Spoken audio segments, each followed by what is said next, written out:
The proceeding will start. Good morning, Minister, and thank you for appearing to give evidence today.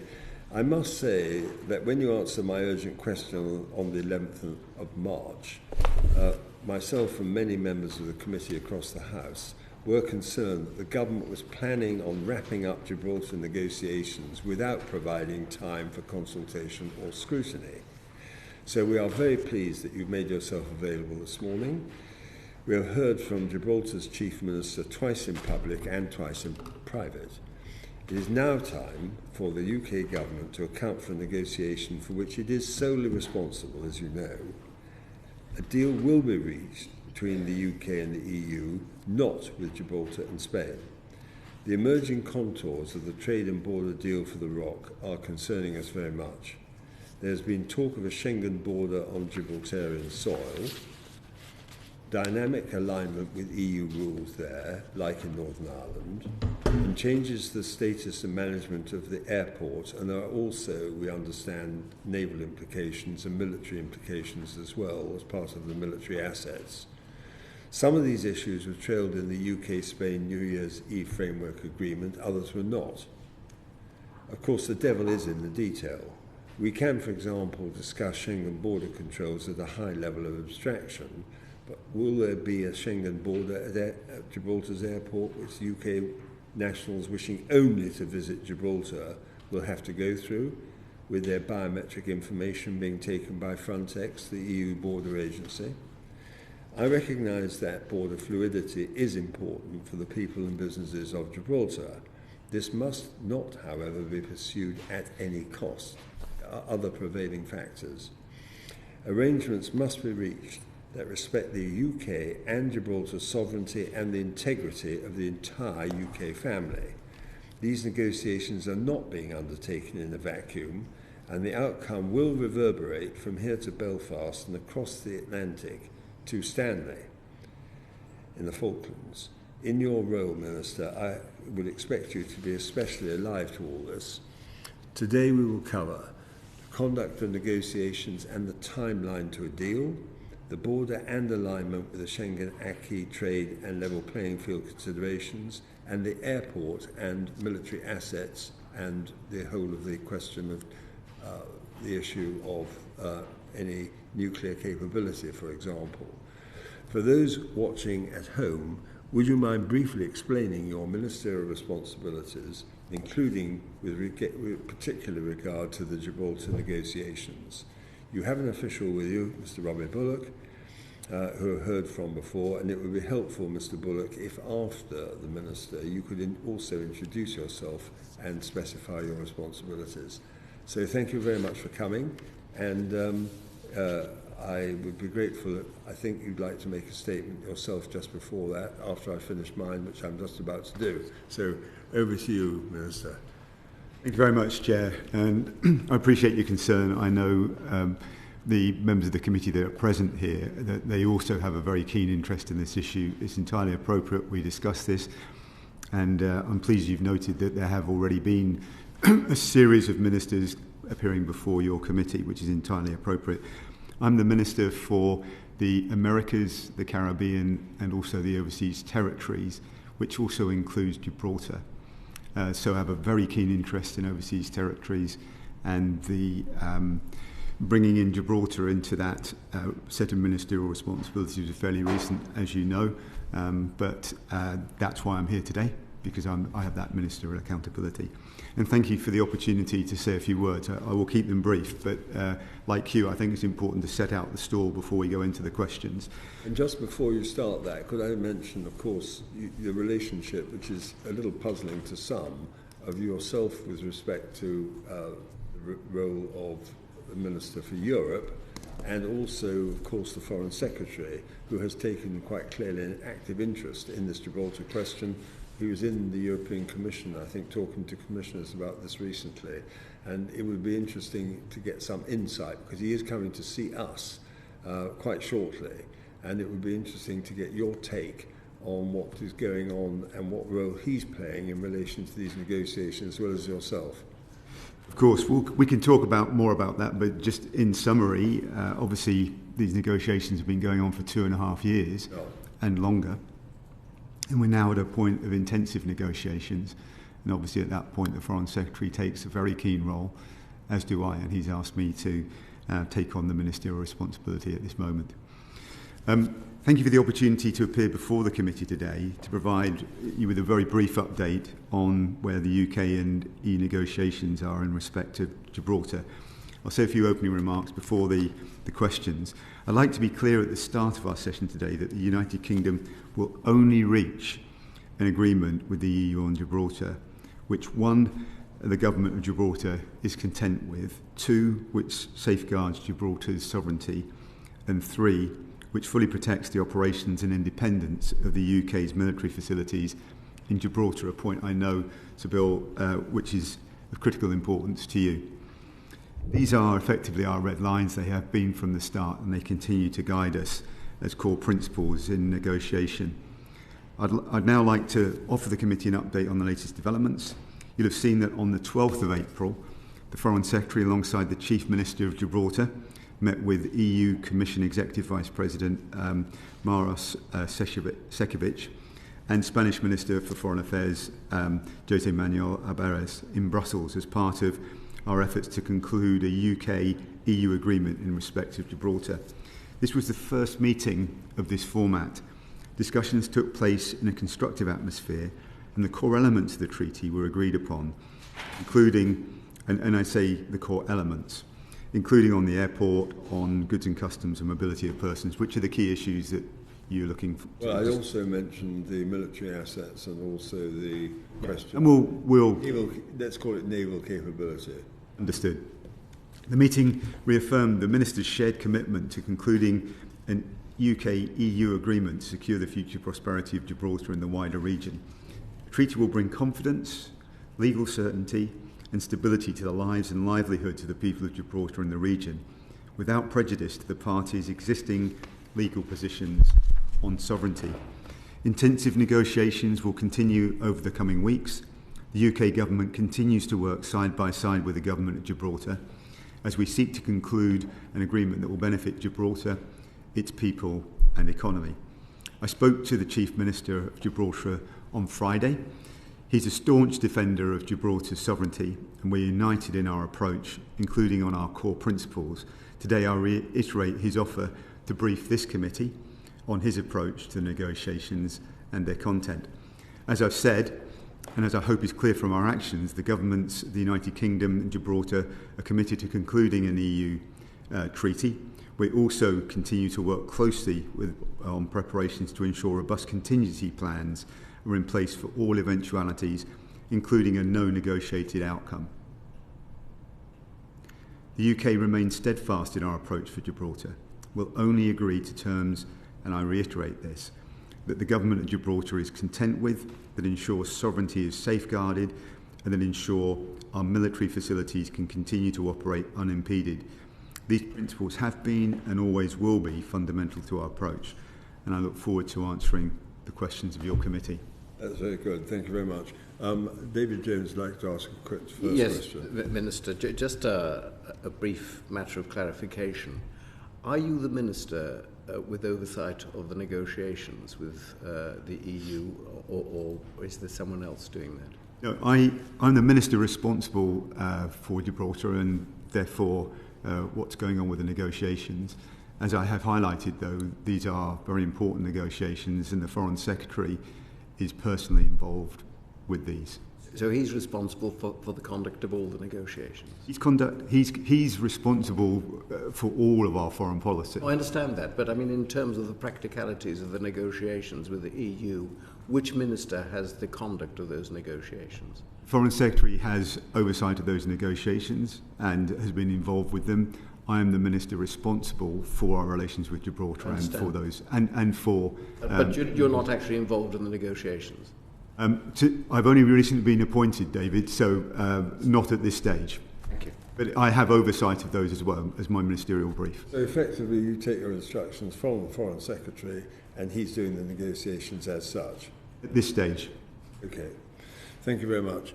My first question is as follows. When you answered my question, we'll keep the door shut, please. When you answered my urgent question on the 11th of March and yesterday at Foreign Office Questions, you spoke of the importance of the UK government's negotiations with the EU in respect of Gibraltar not undermining our sovereignty and that of the Rock.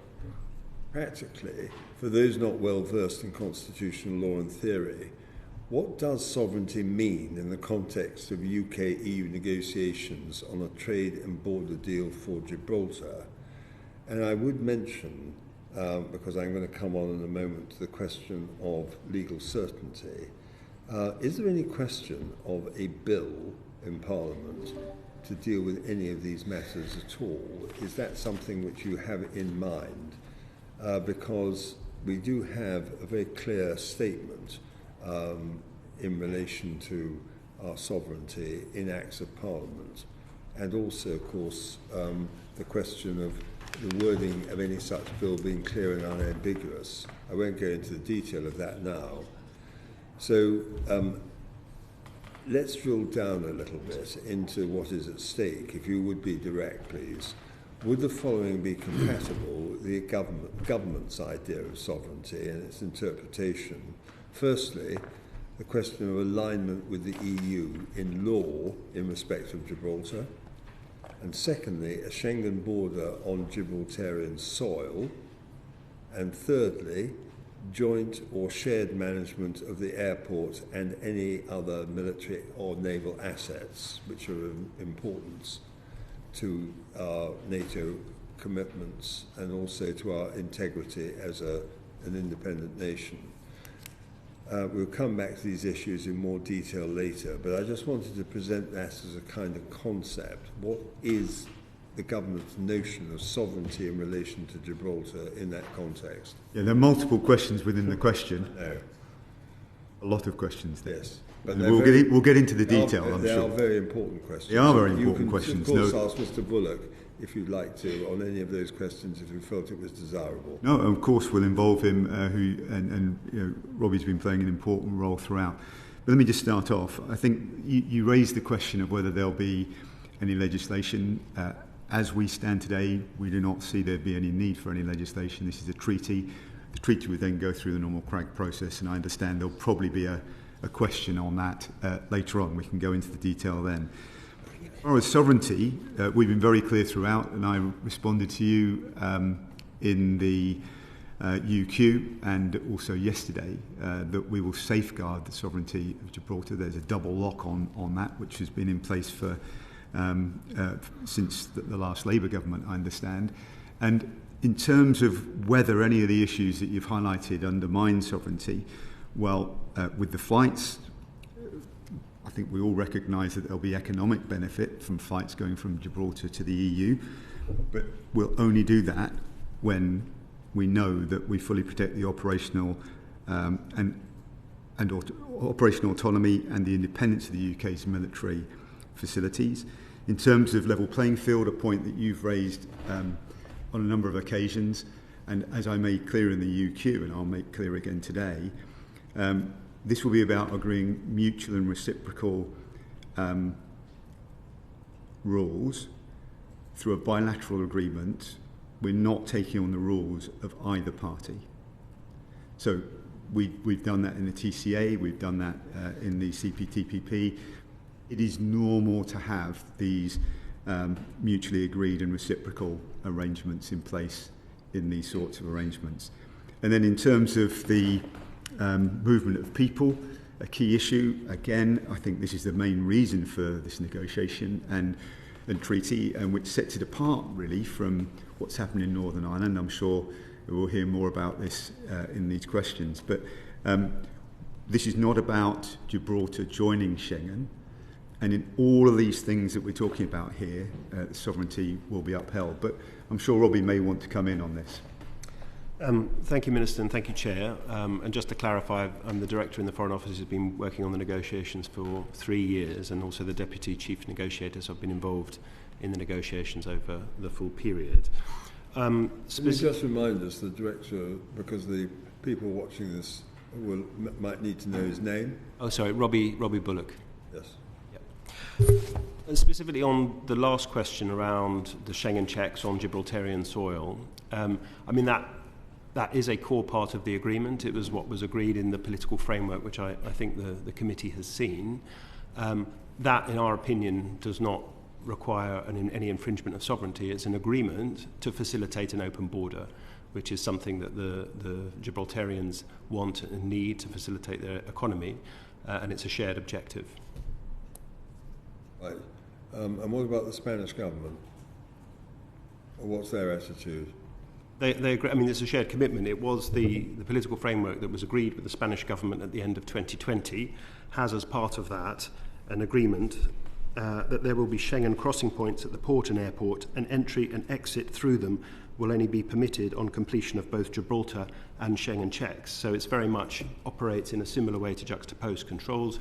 You are having dual checks, and both the UK and the Spanish government agree to that, as well as the Gibraltar. That's precisely why I talked in relation to the airport about joint or shared management, because that is an issue which has been raised by a minister in Spain who has responsibility for these matters, and it's also become quite a matter of concern to us because of the implications in relation to the Ministry of Defence, for example, and the Secretary of State for Defence, because these are matters which are effectively under his control, as we need to get quite clear, and not just a matter for the Foreign Secretary, because these are matters of significance to our military capabilities, and we don't know these days exactly which way things are going to go on any particular part of stability in those areas of concern. So you see what I mean. So can you give us an insight as to where the Spanish government at the moment are in relation to the airport? Yeah, well, I think all parties agree that there are benefits of exploring practical and technical options to facilitate these flights from Gibraltar to the EU. That's tangible when it's real. But we'll only agree to those terms that the government of Gibraltar and, importantly, especially in relation to your question, the Ministry of Defence are content with. The MOD are a fundamental part of our negotiating team. There's an active engagement with not just the Foreign Secretary, but also the Secretary of State for Defence in these negotiations.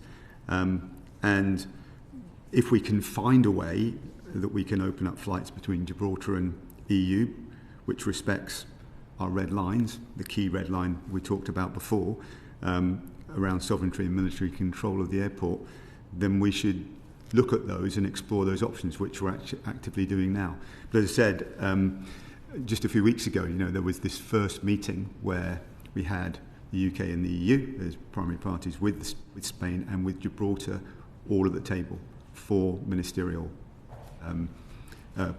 participants trying to deal with all of these issues, which are quite technical, but we're clear on our red lines. Fine. So, next question, because we will be coming back to these issues in more detail, and Mr. Sammy Wilson will ask the next question. Thank you. Minister, you've mentioned sovereignty, I counted now 7 times in your answers. I must say, given the experience of Northern Ireland, the UK government's definition of sovereignty seems to be fairly flexible on occasions. Sovereignty can still be maintained while foreign law is imposed on a territory, while European Court of Justice adjudicates on that, while border posts which have EU officials in them are located within the territory, and where, as we've seen this week, even when we want to align with laws on animal products which apply in the UK, we have to vote in EU laws rather than the UK government making those laws for Northern Ireland. So when I hear you talk about sovereignty, I get very nervous. And let me just go back to a couple of the points that the Chairman has raised. The checks at the airports, I think I picked you up to say that the checks in the airports and Spanish and EU presence in those was to facilitate flights, or would be partly to facilitate flights into other EU countries. Why is it necessary to have EU presence? We fly from here to other EU countries. We don't require EU officials to be present at airports in the UK. Is this not a case of a demand being made by the EU, a demand which they've been pushing for a long, long time? And is the government really going to concede on that principle in order to facilitate flights which could be facilitated anyway without EU presence in Gibraltar? Yeah, interesting question, but just want to reassure you and the committee these are separate issues. So the flight issue is a different issue to fluidity across the border. The key issue is, and this is the difference really that we're trying to underline, is that the border arrangements, which have been on the table now for 2.5 years to be discussed and negotiated, are to enable fluid movement across the border from Gibraltar into Spain, but not just Spain, Schengen. Okay, so that's why the approach has been put on the table and why we're negotiating around it. Somebody that coming into Gibraltar through the airport or through the port will first, of course, go to the Gibraltarian border force and be checked there. But because once they're in Gibraltar, they could then, quite conceivably and quite often, then go through into Schengen across a border where the border controls will have moved. There'll still be a border, very clear border, but there won't be the border controls.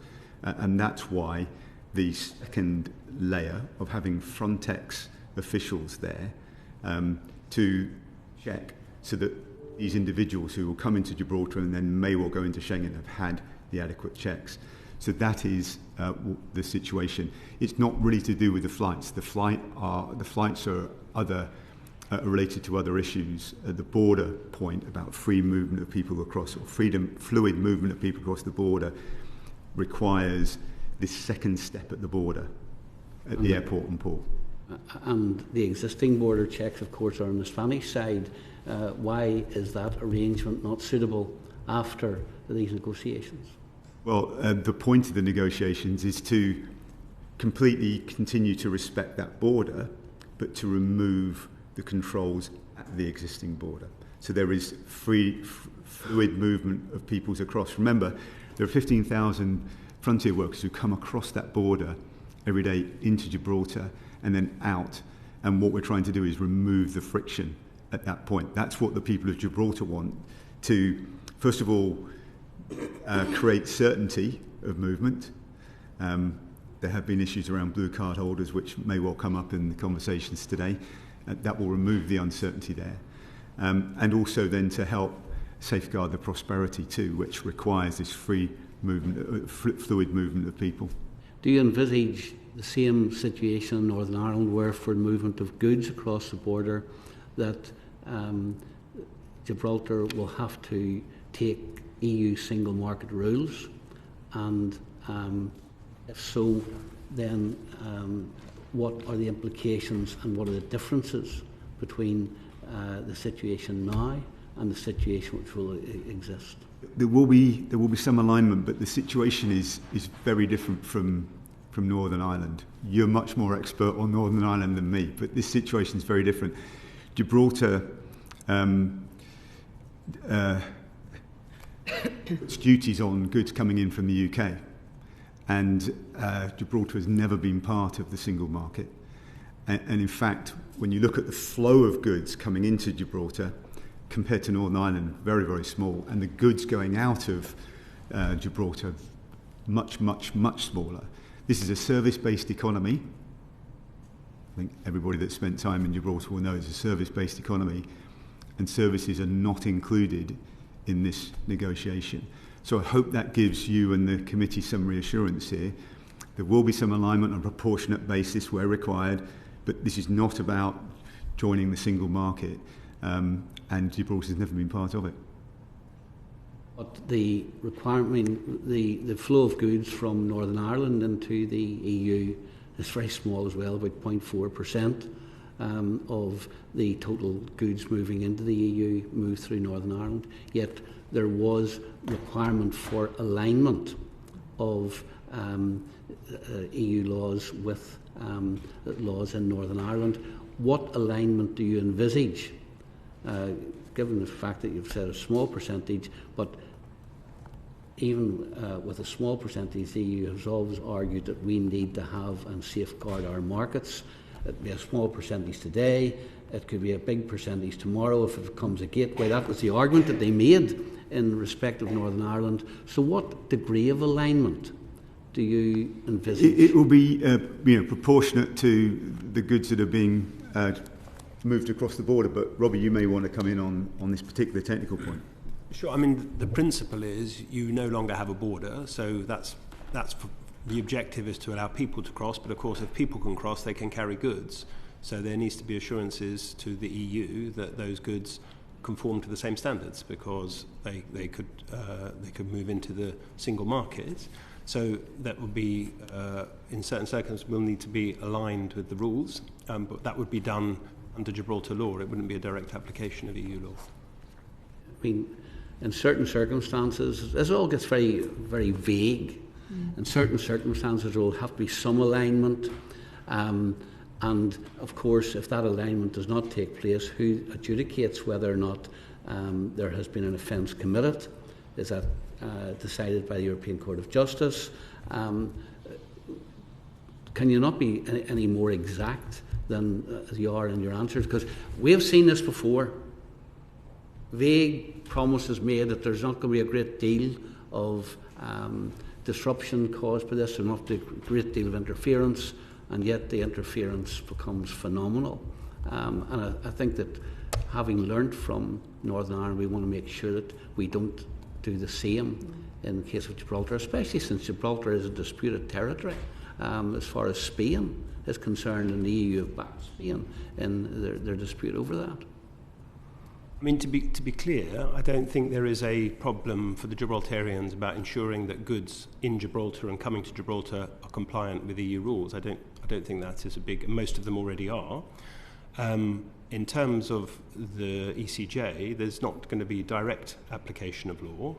There may be cases where there may be referral, but that's very different to direct oversight. I think at this juncture we've probably got to move on, but I think Mr. Wilson's remarks and his questions are very relevant to our consideration of these issues. So I'm now going to move to Greg Smith. Thank you, Chairman. Minister, one little bit that didn't really come out of your opening statement or the answers to the questions you've given so far is, and you referenced in your opening remarks, has been going on 2.5 years, maybe 3 years, Mr. Bulloch, you suggested. Where's this sudden push come from, given that we know how slow negotiations with the European Union can be? There does seem to be a pressure cooker environment suddenly come up. Who is pushing for this to suddenly come to a head right now? Is it the Commission? Is it something to do with the European Parliament elections? Where's the pressure point? Yeah, look, you rightly say, Greg, that these negotiations have been going on a long time, and I haven't been party to them all over the years. Many of you have been scrutinising them for a long time. So in terms of the areas of discussion, there aren't any surprises here. These are issues we've been working away and negotiating on, and we're now coming to a point of intensive negotiation. This isn't a pressure cooker. This is, I think, recognising that there are moments in time ahead, but we're not going to do a deal that isn't the right deal, and we're not going to do a deal that doesn't respect those red lines that I highlighted in my opening remarks. So I think there's an opportunity here to move forward. And I think the fact that we saw that first four-way meeting, that was an important moment. We can see that this opportunity, it lies ahead, and as can the Chief Minister. But we're not going to sign up to any deal. This has to be the right deal for the people of Gibraltar. Has the European Union, has the Commission put an end date that they want this achieved by to the UK government?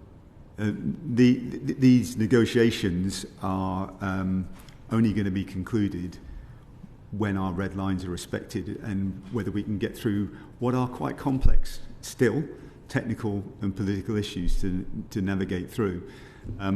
So as you've indicated, there are moments in time ahead now that would, and more importantly, goodwill being shown by all parties that would suggest that this is a moment to intensify negotiations. That's where we are. That's why Robbie and his team are working so hard and why they've got the focus now of the Foreign Secretary and myself on this. But we're not going to sign up to any deal. That's a position I understand and support. That's the UK side negotiation.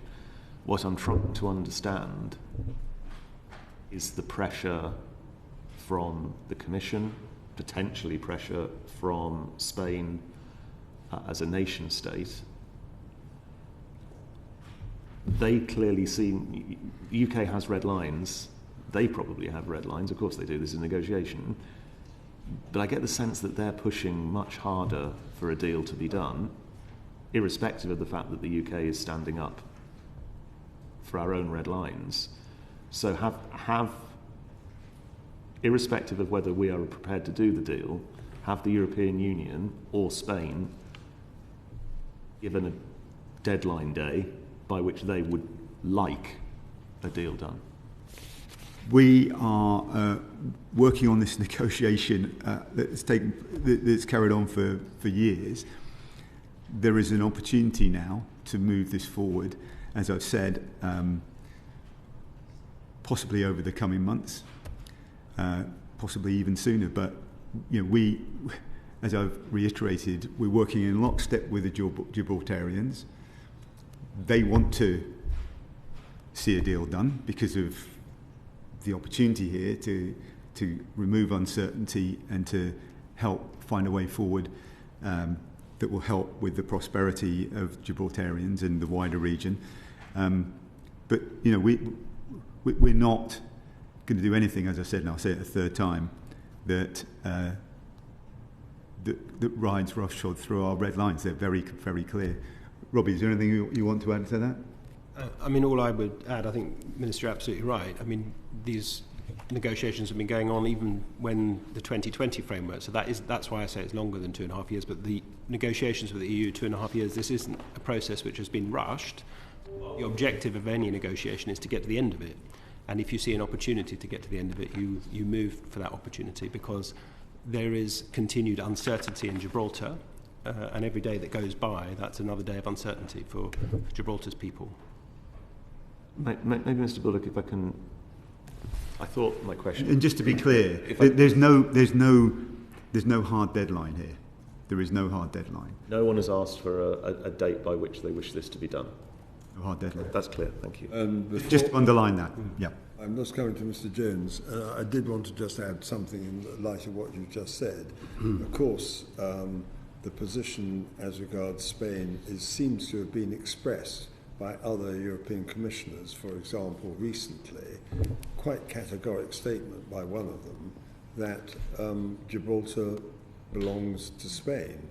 And this kind of comment does naturally cause concern. And it sounds as if there is some sort of sense of political determination on the part of some, and I trust that you're not only aware of that, but also that you'll bear that in mind on the pressures that are brought to bear in terms of any conclusion that needs to be resolved, if it can be. So I'll ask Mr. Just to answer that point, because it's an important one, Sir Bill. We are aware of that, and you are a student of these matters as well, and I think you'll also recognise that was a commissioner who did not have the right responsibility for that area, and was also corrected by the foreign minister from Spain in those remarks. So that's an important point to note as well. Thank you very much. David Jones, please. Thanks, Chairman. we'd like to move on now to more specifics of what's proposed. There are obviously two elements, the border and trade. If we could focus on the border first. The committee, as I think you know, has actually visited Gibraltar, and we've been told of the importance of a fluid border. There is, of course, a border there at the moment. As you rightly said, Minister, there are 10 to 15,000 people coming across the border every day to work in Gibraltar. That border at the moment is a Schengen border, isn't it? Yes. And it operates, or it has operated in recent years, pretty fluidly. What is now proposed is that Schengen border, that existing Schengen border, should be moved from its current location, effectively, to the airport and the port. That's the proposal, isn't it? Well, I'd just like to clarify a little bit, if I may. First of all, what is being proposed in this arrangement is that the border continues to be where it is, Yes. but the border controls Yes. are removed. Which is just at the moment. Just to finish off that point, I do apologise, but I think it's important to clarify that those border controls are removed from the border to enable fluidity across the border, so people can pass backwards and forwards, which they need to do every day. And then I'll just say this and hand back to you, so I do apologise. And in light of that, what that will mean is for those people coming into Gibraltar from the airport or the port, they will have to pass through, as they always have, the Gibraltar border controls. And because there is a very high chance that they'll also go into Schengen, Spain, they will then go through the Frontex or the Schengen border control in the airport or the port. Sorry, I just wanted to clarify that, but I may have a further point on it, so apologies. Thank you for helping me with that. But at the moment, the border is where the border is, and the Schengen controls are on the border. The border operates pretty fluidly because, as we've heard, we've got 10 to 15,000 people coming in every day. So it's really quite hard to understand how that is going to be improved by moving it to the airport, to British soil, rather than having it in its current position, where, as I say, so far as we could see, it operates pretty well, except when the Spanish are being obstructive, which happens from time to time for whatever reason, whether political or the state of their digestion or whatever. That is a worry, because we're now arriving at a point where it appears to me that the British government is conceding that there should be foreign border officials operating on British soil. What has changed in respect of the current border that means that we have to remove the controls from that location? Well, I think if we look at the situation at the border, yes, there is a degree of fluidity already. There is uncertainty, and that's why people in Gibraltar and the Gibraltarian government are asking for absolute certainty about the fluidity of that border. And to make sure that happens, those border controls will be removed, as I said. The other thing is, and we may well talk about this, you may even be coming up with a question on it, the issue around blue card holders as well can be a point of friction. We will be coming to that in a moment. Indeed. So I'll save that. But it is what we're proposing here, and this is why it's been on the table since the political framework 3 years ago, is to underpin, underline, create certainty about the border arrangements by taking the steps that are currently proposed and agreed in principle by the government of Gibraltar as well. This is not UK government seeking to impose these issues on people of Gibraltar. This is what the Chief Minister and the people of Gibraltar want, is this degree of fluidity. And just one final point and then back to you.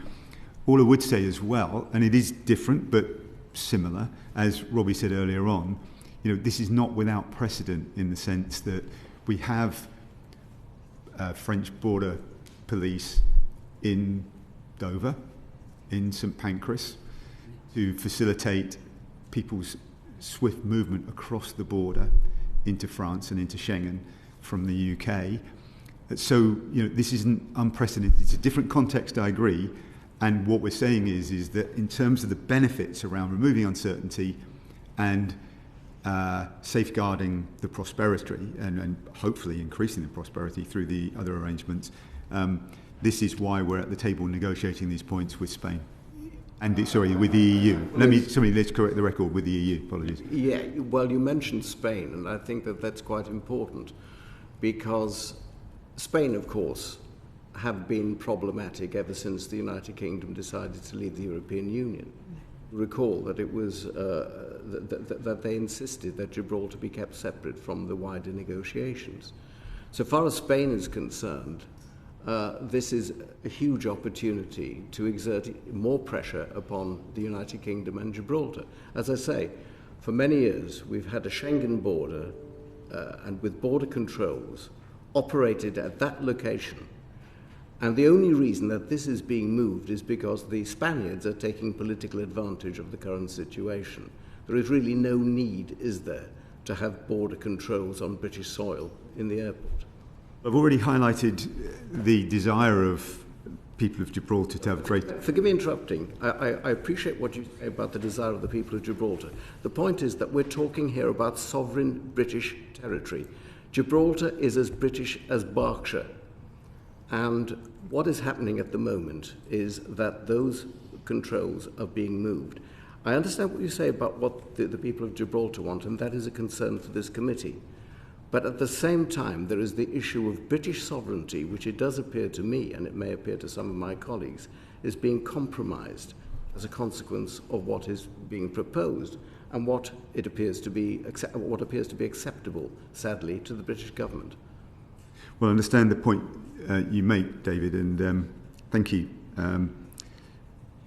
All I would also say in response is that Gibraltar is as British as St Pancras or Dover. And the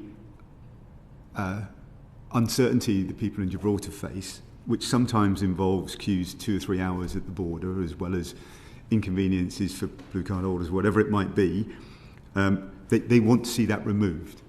And as I've also highlighted, there are precedents here in our arrangements with various EU countries and with the EU to have a very limited number of, in this situation, be Frontex officials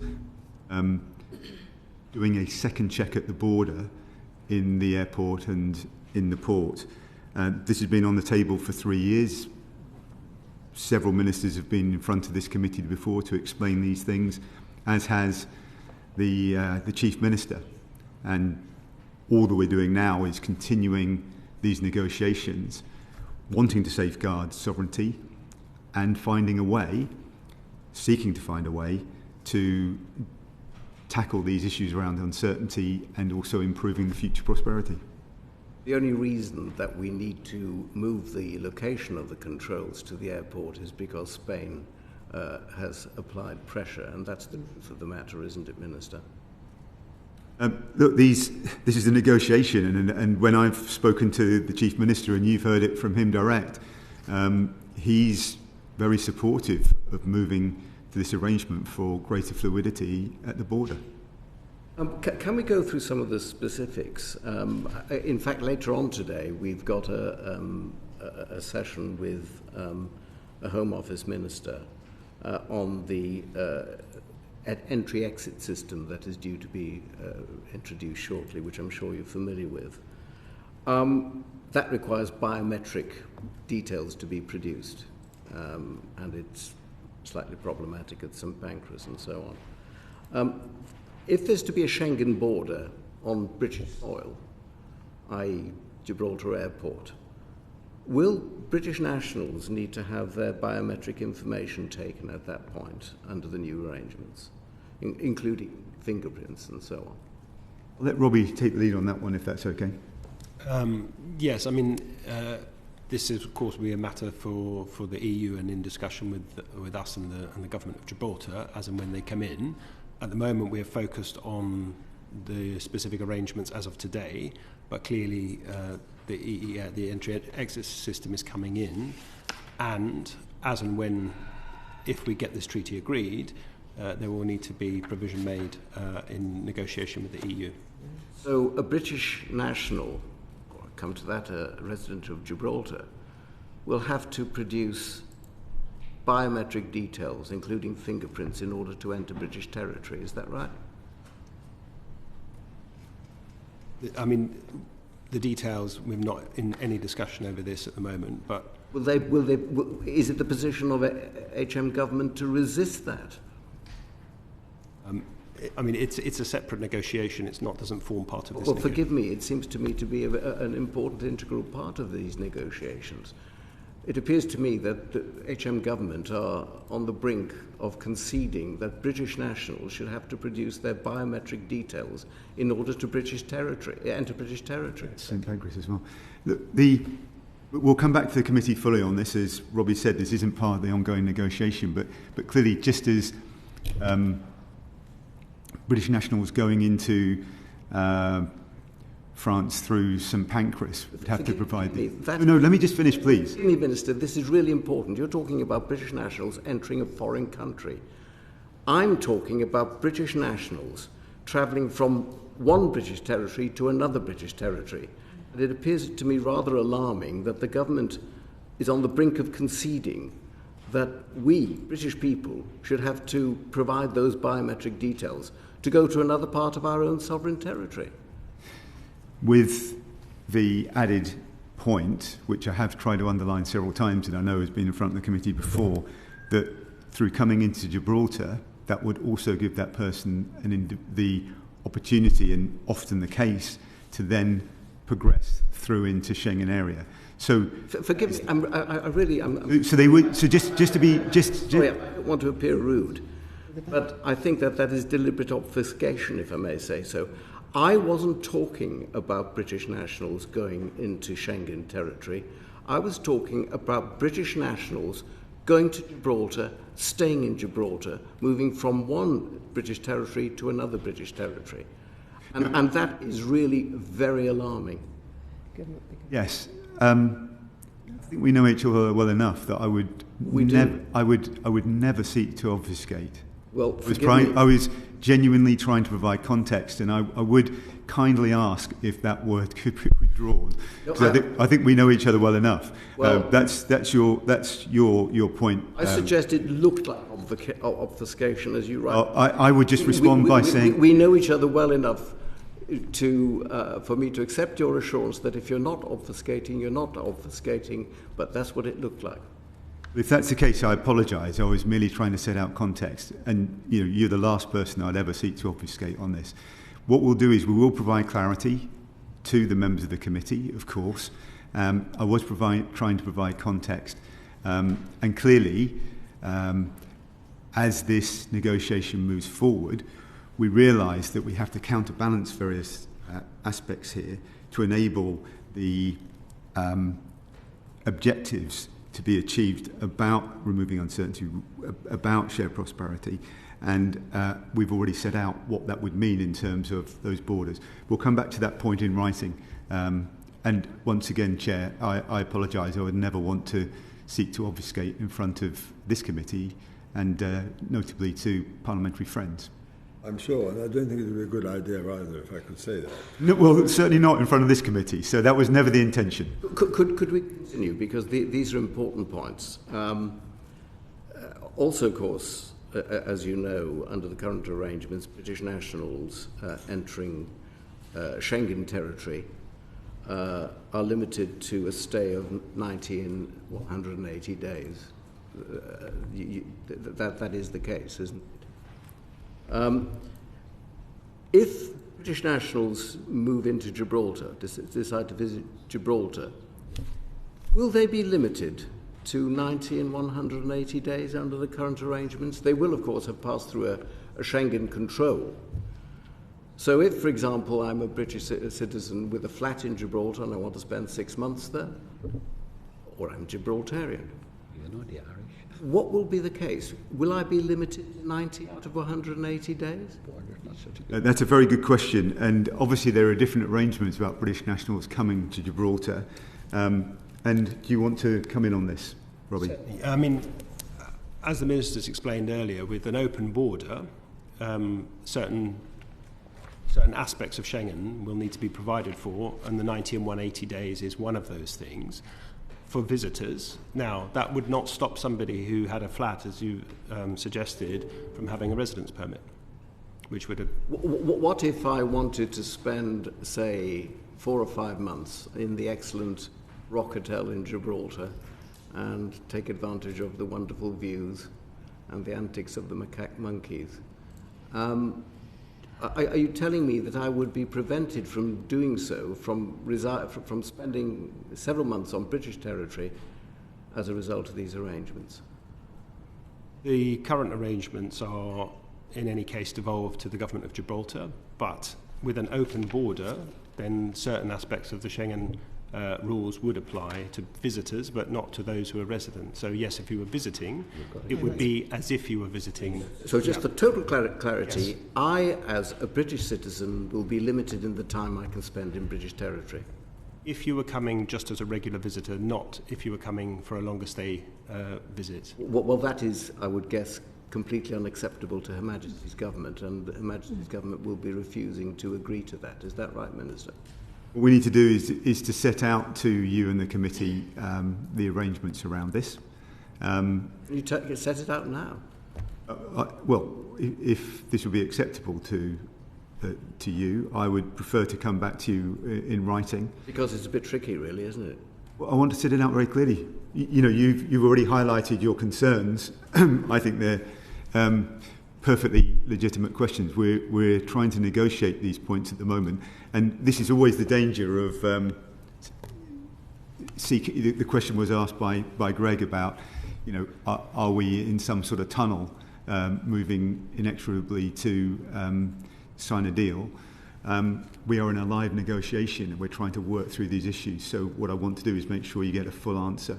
You've already highlighted to me you don't want contextual points, but you're keen to get direct answers, and we'll provide it. This is a matter of great concern, because despite the fact that we've received assurances from Her Majesty's government, His Majesty's government, that there will be no diminution in sovereignty, it does seem to me that what I'm now being told does look like significant diminution in sovereignty. As I said, we'll come back to you in the committee. And of course, the fact is, because Mr. Jones hasn't finished yet, the question of where the Foreign Secretary stands in relation to this, and no doubt we'll be coming back to this matter when he comes in front of this committee. David? Yes, and you mentioned blue card holders previously. Can you say what the current proposals would mean to Gibraltarian resident blue card holders? Would they be limited in the amount of time that they could stay in Spain? Well, just setting out the groundwork on that just to start with, because one of the issues here we are concerned about is blue card holders being refused entry into Spain. At the moment, obviously, the Spanish authority is responsible for who can enter Spain, and the Gibraltar authority is responsible for who can enter Gibraltar. But these concerns have been raised with the Spanish Foreign Minister and by the previous Minister for Europe. They've been raised directly with the Europe Minister. So what we want to do is to make sure that we are seeking the fluid movement between Gibraltar and the EU, and this is part of the negotiation. We heard from blue card holders when we visited Gibraltar, and they explained to us the difficulties that they're currently facing as a result of obstructionist policies pursued by Spain. If these proposals, which, as I've said, seem to me to amount to a significant diminution in our national sovereignty, don't result in significantly improved benefits for the blue card holders, then it seems to me that this exercise is going to be pretty futile, because there will have been far too many concessions without, frankly, any real benefits. Well, the word I keep trying to bring to the table is about certainty, and what we want to see is certainty across the border, and particularly for blue card holders, who have had to often deal with quite challenging questioning at the border. And the purpose of this is to make sure that we bring certainty for those individuals, for all individuals, and for businesses in terms of moving across the border. I mean, certainty has to be really a restoration of the rights that they enjoyed before, as I say, the Spanish became obstructionist. presumably the government will be seeking to ensure that that happens. Well, we want to provide that certainty. Anything you want to add in terms of where we're at with the negotiations? Obviously, we can't comment line by line. It's a ongoing negotiation. So, I mean, I would endorse that. We don't want to get into the details of it, but I would also highlight that immigration is a competence of the Government of Gibraltar as it stands, and will remain competence of the Government of Gibraltar. So the immigration policy is not determined by the UK government. Yeah, but in terms of relations with Spain, we need to make sure, as I say, that those blue card holders enjoy their... I fully appreciate that this is a matter for them, but no doubt you would be supportive of the Gibraltar government in their efforts to ensure that the blue card holders continue to have the access that they had prior to the obstructionist policies of Spain. Absolutely, and as the Minister said, if we achieve the objective, the core objective of this treaty, there will not be border checks, so therefore blue card holders will be able to move freely. But that would be accompanied by a diminution in sovereignty to the extent that we would have Schengen controls on our territory. Which, as we've explained, was a core part of the political framework we signed up to in 2020 and is a core part of the treaty. The Schengen border rule book is pretty extensive, and it covers laws on firearms, explosives, facilitates the hot pursuit of criminals across borders. Will Gibraltar, for example, be aligning with EU rules on firearms? Or will we be allowing the hot pursuit of criminals onto the rock by Spanish police authorities? Again, I mean, I don't think we want to get into those details here, but all of those aspects are under discussion. And being resisted, presumably, by the government. Again, I don't think it would be wise for us to get into the details of it. But I think we can guess that it's not being resisted very strongly by the government. Would you rule out dynamic alignment with EU laws in respect of Gibraltar? Well, as I said, we recognise that there'll need to be some alignment. We have alignment in our agreements with the EU on TCA. We have reciprocal arrangements in place with the CPTPP, excuse me, and it's a fundamental element of the negotiations that we have and the treaties that we have with other parties. And I would like to just underline, as I did with Sammy, that comparatively small amounts of goods are involved here, and in terms of exports out, very, very small, because it's a service-based economy. You mentioned the CPTPP. Of course, there is no supranational court regulating the CPTPP, whereas, of course, we have got the European Court of Justice. Mr. Bulloch has already said that there will be no direct jurisdiction for the European Court of Justice, but it will be the case that there will be indirect jurisdiction because Gibraltarian courts will be applying EU laws. That's right, isn't it? Well, as he said, there won't be any direct application. No, but that wasn't what I put to you. I'm just replying there won't be direct. You're replying to a different question. There will be an indirect application of EU laws by Gibraltarian judges. There will be some reference, but again... I mean, again, not wanting to get into all the details, but the way it's envisaged is that where Gibraltar need to and agree to align with EU rules, that will be done via Gibraltar's domestic law. Applying EU laws. Equivalent laws, not identical laws, not directly. Thank you. Thank you, Chairman. Yes, I'd just add to that. I think the question of the European Court of Justice and the manner in which it works its way into matters of this kind is a critical question, because ultimately that is something which will be decided by a foreign court in this context. So I think we can just put that on the table for the moment, but I sincerely trust that the government and the Foreign Secretary are well aware of the fact that any expansion or indirect application of the European Court of Justice's jurisdiction to matters relating to these issues will be regarded by this committee, I feel, as a very, very serious matter, because we have spent a great deal of time quite clearly looking at a whole range of what you call details. This is not detail, this is a fundamental question, and it relates directly to sovereignty. And we have actually repealed in our legislation the authority of the European Court of Justice, which was previously in the provisions of Section 3 of the European Communities Act 1972, which no longer applies to the United Kingdom. Have I made that quite clear? Thank you. So, Andrew Jenkins, please.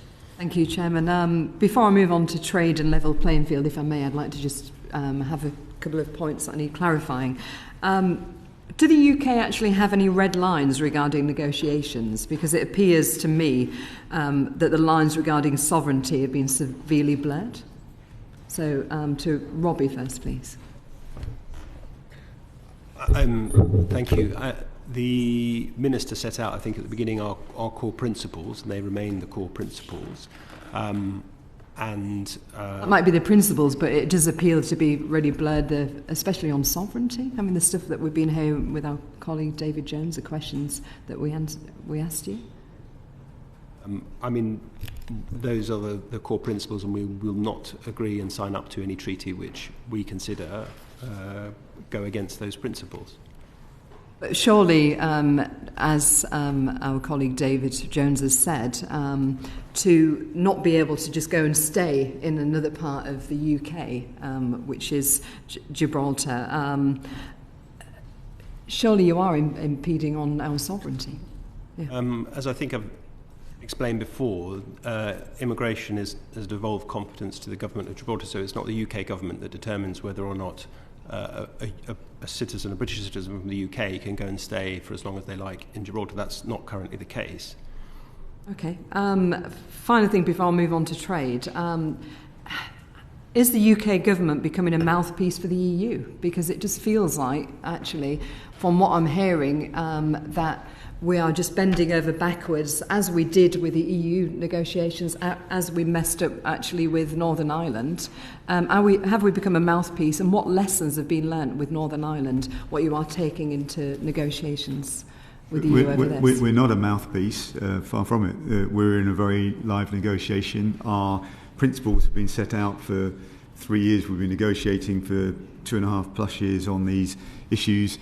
And this committee has been scrutinising us every step of the way. But we're in a very live, intense period of negotiation right now. So some of these matters, as I've promised to David earlier on, we'll write back on.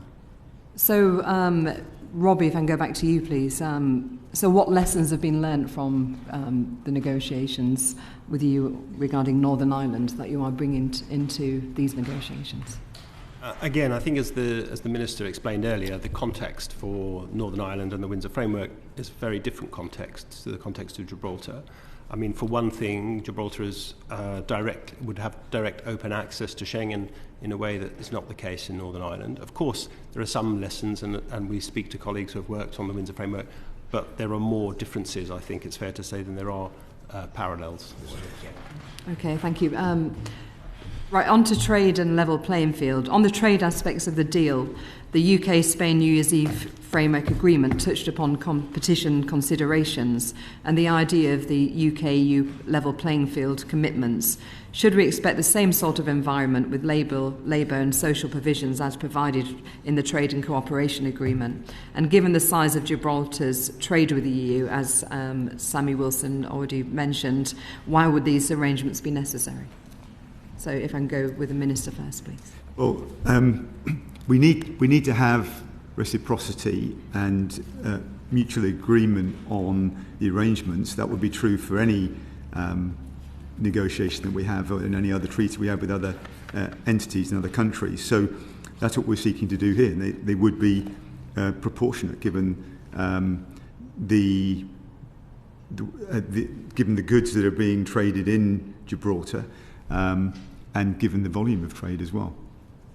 Do you have anything to add, Robbie? I mean, just to endorse what the Minister said, but also to highlight that, of course, these aspects of the negotiations are ongoing. Are the EU fearful of the UK as using Gibraltar as a backdoor to the single market?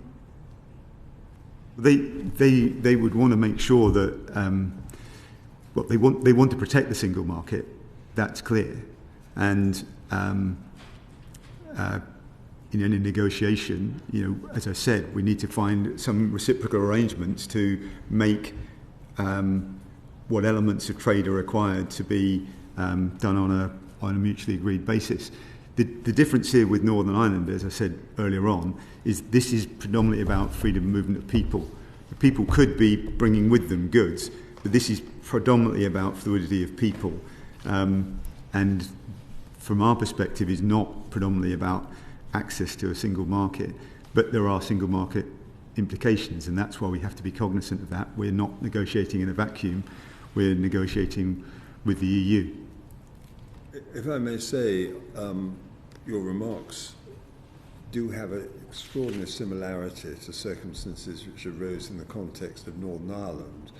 I remember, I think it was Bertie Ahern, saying when you're dealing with these border questions and where it is really just de minimis, which it really is, in other words, there's very little in the way of transfer of goods going across the border, to actually imply and actually impose a rule of law in this context, which is of no real consequence, it then begins to turn into a much bigger issue, and ultimately we ended up with the Windsor Framework. I mean, the fact is that these matters of principle are not just theoretical abstractions, they are actually about opening doors, and the negotiators, and particularly those, if I may say, in the European Commission, whom I've been dealing since I first came on this committee in 1985, are pretty adept at finding a foothold from which they then proceed to another stage, and that can be extremely damaging to British national interests. So I just put that on the table for you, because the way in which this conversation is going is providing evidence of opening doors and putting feet in that door, which is a matter of not just theoretical concern, but also one of practical significance to the people who live in Gibraltar, but also to the people who represent those people through our Westminster jurisdiction. Minister, I've got to emphasise the point that the Chairman and that Andrea made, that the more I listen to you and the way in which the government is approaching these negotiations, where they give the opportunity for the EU to say, look, there is likely to be a difficulty here, whether it's moving of people, moving of goods, or whatever. We accept that. We accept initially that that will not have much of an impact. I can tell you that from what was started in Northern Ireland as well, we have to just make sure that goods can't flow across the border. We now have a whole infrastructure of paperwork, physical border checks, EU officials on the ground, laws having to be changed, the UK government not being able to make laws in respect of Northern Ireland, and it all came down to the fact that we had a common land border. And while you've said that the situation in Gibraltar is different, it's not any different at all, because there's a common land border, and that is the hook that if the government is not firm on where its red lines are, and I've got to say, I've been asked a couple of times this morning, we're not asking you the details of negotiations, we're simply asking where is the bottom line on border posts, on checks, on freedom of movement of people, and all we're getting is that these negotiations, we can't divulge the details of these negotiations. I just want to know where are the principles that the government's standing on here. You don't have to tell us what's going on in the negotiations. Yeah, I was very clear in setting out the principles. We're working in lockstep with the government of Gibraltar. They want to be. We need them. We want them to be content with whatever the arrangements are. We want to safeguard Gibraltar's sovereignty. I understand there are questions that are being put from this committee about a number of issues here, and hopefully we've answered a number of those as far as we can, as best we can. There are one or two questions we need to come back in writing on. And critically, we want to fully protect the operations and independence of the UK's military facilities in Gibraltar. Well, they are very clear. But please, we will obviously take note of this committee. We always do. Coming before this committee is not something that is done lightly, ever, by any minister. And we will take note of the points that are being raised here, and particularly concerns that are being raised by colleagues who have been involved with these other negotiations with the EU. Well, Minister, if I could David Jones wants to jump in. Very briefly, you mentioned the military significance of Gibraltar, which we all know and we're all concerned about. Tell me, will Frontex officials manning the Schengen controls be able to refuse access to Gibraltar? They will be able to raise concerns about individuals if there are concerns raised at the border. Anything you want to add to that? Forgive me, just for clarification, yes. Concerns. That means they will be able to refuse access? They will. They would be able to refuse access to Schengen, but is something you want to come in on here, Robbie? I mean, again, and this is not to obfuscate or infuriate the committee, but you'll appreciate that these points are precisely the points under negotiation at the moment, and that's a very important point, isn't it? Yes, it is a very important point. So I mean, on the one hand, it could well be the case that Gibraltar residents could be refused access, British citizens could be refused access. And on the point of the military importance of Gibraltar, which you mentioned, could it be the case that British military personnel or allied military personnel could be refused access to Gibraltar by a Schengen official? Again, I mean, I wouldn't want to get into the details. What you've done is rightly identified that there are different groups of people. So military personnel and residents of Gibraltar will come into a different category than visitors to Gibraltar. I find that very odd, because we're still talking about a British territory, and you're saying that British people can be refused access to British territory by Schengen officials operating on British soil. Again, without getting into details, I think the answer is clearly yes, frankly, because that is a question that demands either a yes or a no. And if you can't say no, it looks like a yes. The details here do need to be worked through. That is completely a good statement at this stage, because they are going to have to be worked through. And if I could actually make a point, sovereignty can be equated with the question who governs, who makes the decisions, who can come in, who can go out. Borders are in the same category. And we've been through quite an experience of this in relation to the Northern Ireland question. And now we're confronting a similar situation in relation to the Spanish position in regard to the negotiations. You are, at this moment in time, in the position to say yes or no to the question of whether there be an infringement of sovereignty. And that sovereignty is actually about who governs, who has the ultimate jurisdiction. We've traversed the issues. We're looking at the European Court of Justice as well. So these are matters which we'll be looking at more closely. I now just want to finalise this meeting by referring to the airport and the military assets.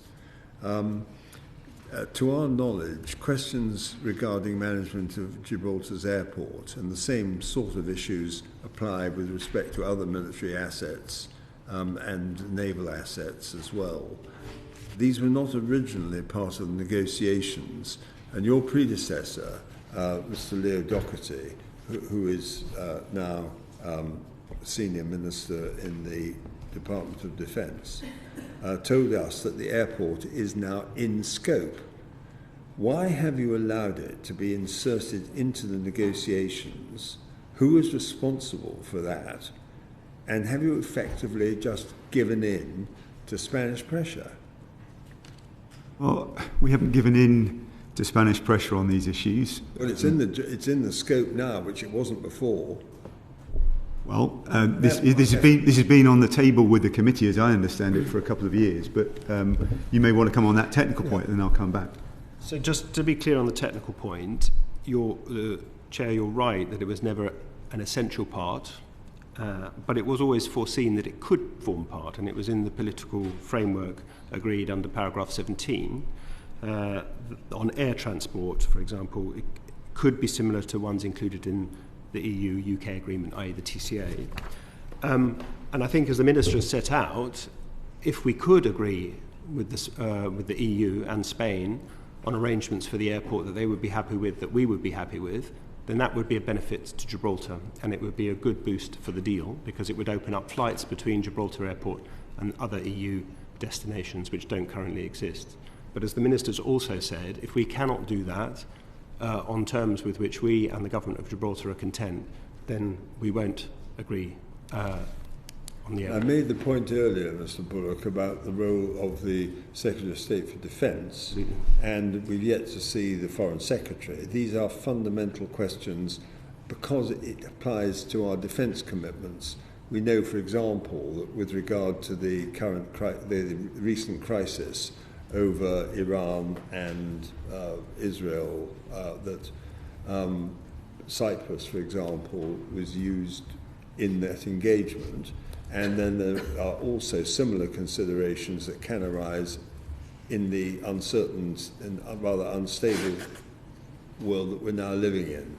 So these questions are not just theoretical, and I know that you and the Minister will be conscious of the fact that this is not something that can be played around with as if it's something on a chessboard. This is really serious fundamental questions about military assets and the extent to which we can play a role, as indeed anyone who knows anything about the history of this goes back to the Second World War and other things. So we're in quite serious territory here.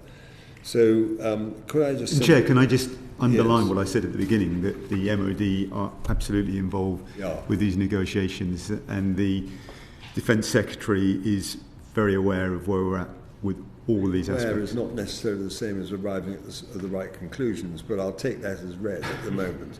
I mean, we're interested as this is a parliamentary committee at Westminster looking at matters which can impinge on the question of our military and naval assets. Let me rephrase then to be clearer. He is very engaged, not just aware. That's very engaged. I'm very glad. Hope that word is a strong enough word to give you assurance. It is, but when the Foreign Secretary comes, I'm sure it will step up the pressure, because that's something which does matter.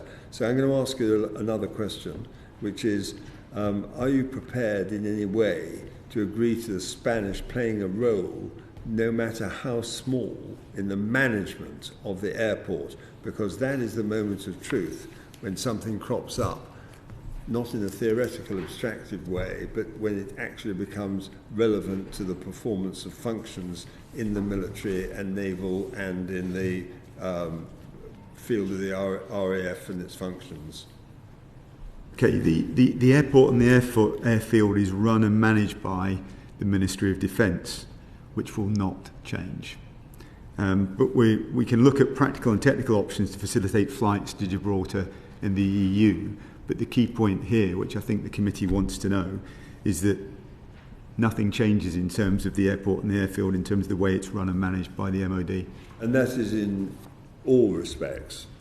There are questions, for example, about wind and cross winds and things of that kind, which are technical questions which the RAF understand. But on the other hand, I just want to be absolutely clear about this. When push comes to shove, the question of the management of that airport is ultimately a question for the RAF and the Ministry of Defence, full stop. We need to look at, to facilitate these flights to the EU, there will be some practical issues that we need to look at, but the fundamentals about the role of the MOD remain the same. But again, please forgive us. I mean, we are in a live negotiation, and I can understand the committee's frustration, and particularly given the experience of some committee members, some of the answers here cannot be quite as definitive as I'm sure you would like, but you would understand the situation. But is there anything you want to add on that particular point? I'm not sure we can, but... No, I mean, Minister, I think you've been very clear. I mean... I couldn't be clearer in what I'm proposing, so let's just be quite clear about that, okay? Yeah. If I may say, Chairman, whilst I fully understand that you can't be specific about everything in relation to the matters on which you have been specific, you cause considerable alarm to me and possibly to some of my colleagues. I mean, we're talking about foreign border officials operating on British soil. We're talking about the potential for refusal of access of British citizens to British territory. This is all extremely worrying, and I would have hoped that you could have said that those are our red lines and we will not permit that to happen. But that is not what you're saying today. You're telling us that it's still a matter of negotiation. It's extremely worrying. We're talking about, it seems to me, a significant diminution of British sovereignty that the government is quite happy, apparently, to play along with. On the point about Frontex officials being in Spain, this is not a surprise. This has been something that's been part of the framework discussion for several years. So I understand why you might have the views you have, but this isn't a surprise. This is something that we've been discussing. And on the point about Frontex officials being on the ground, notwithstanding some of the more detailed questions, which I do need to come back to you on, and please accept that, there are precedents in terms of having other border control officials in the UK. So that in itself shouldn't be a surprise, but the other points we'll come back to. We'll come back to. Of a precedent where a foreign border official can refuse access to a British citizen to British territory. As has been said, these are points that we're negotiating. Well, I think we've more or less covered everything this afternoon. There will be further discussions on this. I don't think it's going to be just a matter of receiving a letter from you on some of these questions, and we have the Foreign Secretary to come, so that we will be continuing to ask these questions, and ultimately, in relation to the issues that we've discussed, there are also the broader issue of what does sovereignty mean in this context. Who governs in relation to the critical junctures, the critical matters that we've discussed? And I don't think that we've got the time now to go into it further, but I just want to put that firmly on the table. We raised this question. We have done so on the floor of the House with an urgent question, Foreign Office questions, and in discussions. And I think that is the moment, therefore, to leave this discussion for the time being, but we will be coming back to it, and I would strongly urge that you give further consideration to refining the clarity with which the questions that we've put to you are dealt with by the time we get to the discussions with the Foreign Secretary. And it may be that we will need to ask you to come back again, but I think for the moment, that's where I think we'll leave the discussion as of today. Thank you for coming, and Mr. Bulloch too. Thank you very much indeed. Thank you very much. The proceeding has ended.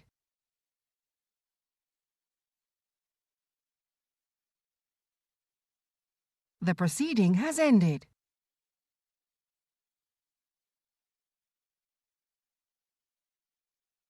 The proceeding has ended.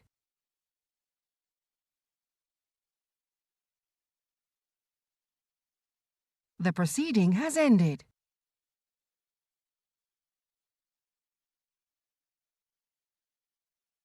The proceeding has ended.